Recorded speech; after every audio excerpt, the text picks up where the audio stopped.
I'm Staff Sergeant Tyler King, Q-Flight, Keesler Air Force Base. Welcome to Part 2. We're back to share more experiences from 3 airmen who've implemented PBED in the real world. PBED. Lieutenant Colonel Alex Lamkin, Commander, 81st Training Support Squadron. Captain Brandon Eves, Operational and Planning Instructor, 333rd Training Squadron. And Staff Sergeant Matthew Negrete, Defensive Cyber Operations Instructor, 333rd Training Squadron. What does the debriefing stage look like in a real scenario? I'll say if we're doing our job as a training command, if we're doing our job as educators and leaders, the debriefing scenario in a training sense will be very, very meticulous, will be very intense, and will really get at making sure you both executed your training scenario effectively, as well as understood why you were doing what you were doing.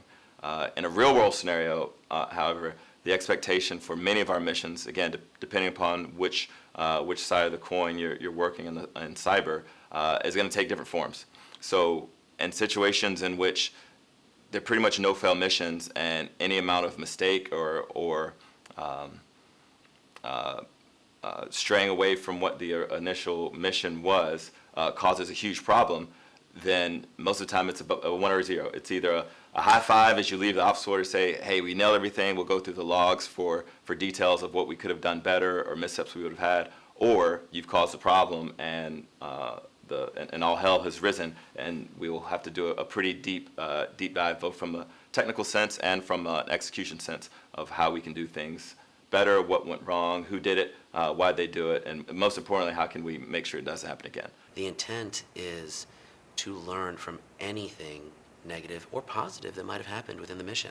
So it looks like a giant whiteboard. We start asking questions. We start bringing up what happened. We ask one of my favorite questions, what were our big rocks? Your big rocks, essentially, are the things that are within your control to fix. And then once you figure out the biggest one, that's going to be your debrief focus point. That's what we do what's called a walk down. We just keep asking questions. And the intent is to take that root cause and then apply something called an instructional fix. This is where you take the time and go, okay, how can we make sure this doesn't happen again? And then at the very end, you have your lessons learned. And that gets fed back into the planning process. Did you ever utilize the PBED process before formally learning about it? Yes, definitely. If anyone has planned a vacation before, you've likely come up with a plan, right? And you may have, when you're executing your trip, you may have come into some fog or friction. Maybe have a changed flight or a lost bag or a booked hotel room or something like that, and you've had to react. So I think we use PBED every day in our life. The goal of PBED is to have a plan, to be able to react to changes in that plan, and to make the plan better next time. So in my time as a flight commander communications squadron, we had many different authorized service interruptions and many different projects that we had to run through as part of the base communications squadron there. And we made many different briefs to the commander, the group commander, wing commander about our plans. And I had not been taught PBED at that point. I didn't know what the Tactical Planner's Guide said. I didn't know what the joint planning process really was. But I was using elements of those things because I was critically thinking and because our team was trying to solve a problem. So I definitely do. I think most folks that have if you have any amount of sports background, you understand you play a specific role, you play a specific position on the team. It's a little bit easier in that context because everybody knows what the collective goal is, score or stop the other team from scoring. And because of that, there were multiple cases of, and maybe not so nice fashions at times, the coach asking you if you understand what's happening. And that was your opportunity to explain, do that briefing and then, eventually the execution and the debrief of why you were doing what you were doing. And if you did it wrong, of course, the debrief would be equally as colorful and may involve some wind sprints. But in general, when I look back on times like that, that was exactly what we're doing today. The people who had the greatest understanding of the game, of the sport, and could execute it and receive feedback were the folks who were more successful. Similarly, our airmen who have the greatest understanding of the overall mission, the overall why of what they're doing, are going to be the folks that take it more seriously, the folks that invest more time in the training, and the folks that are just flat out more successful in executing the missions that we need them to do. What is the relationship between PBED and other mission planning methodologies? Plan, brief, execute, debrief is the process, but under that process, there are many different methodologies.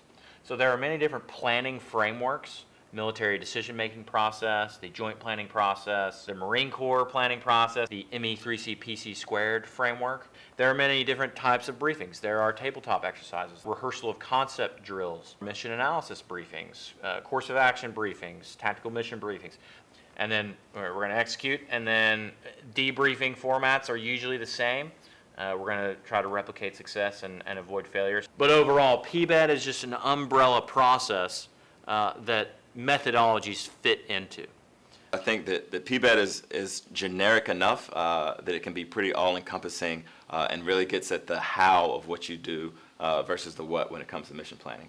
So if you look at the construction of an air tasking order or cyber tasking order, or even anything in the MDMP, so the military decision-making process in general, they're all going to require a planning stage. They're all going to have, should anyway, have a briefing stage to make sure that everyone who's involved in the activity and the mission and the operation are on the same page, and to make sure that the leadership is aware of what the team is doing. Of course, the execution phase goes without saying, and when they're wise, they have that debrief stage as well.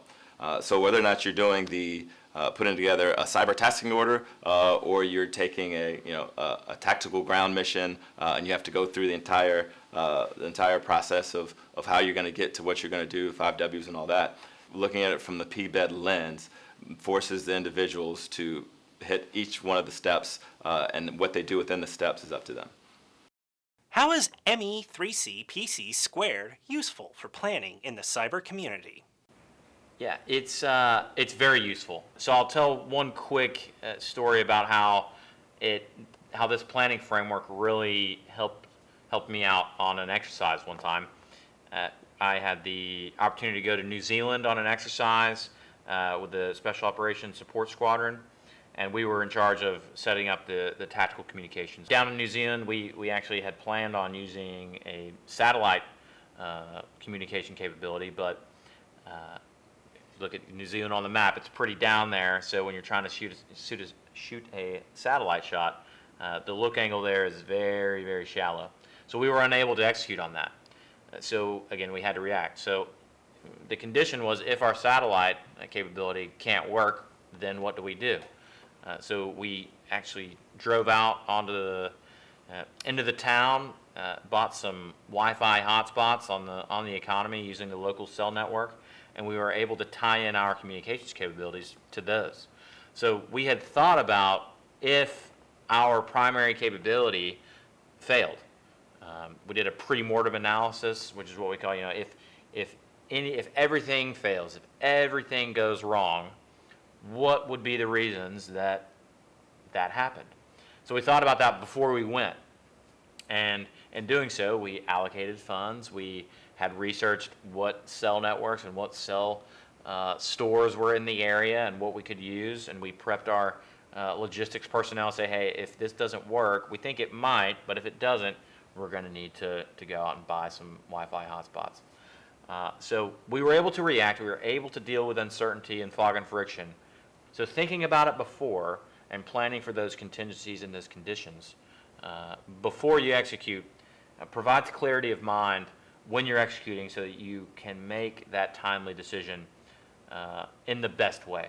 So that's one way how the ME3C-PC² framework that I've used it in a cyber-related field. This concludes our PBED video series. We hope that all you've learned from us will enable your own evolution into a cyber mission-capable airman.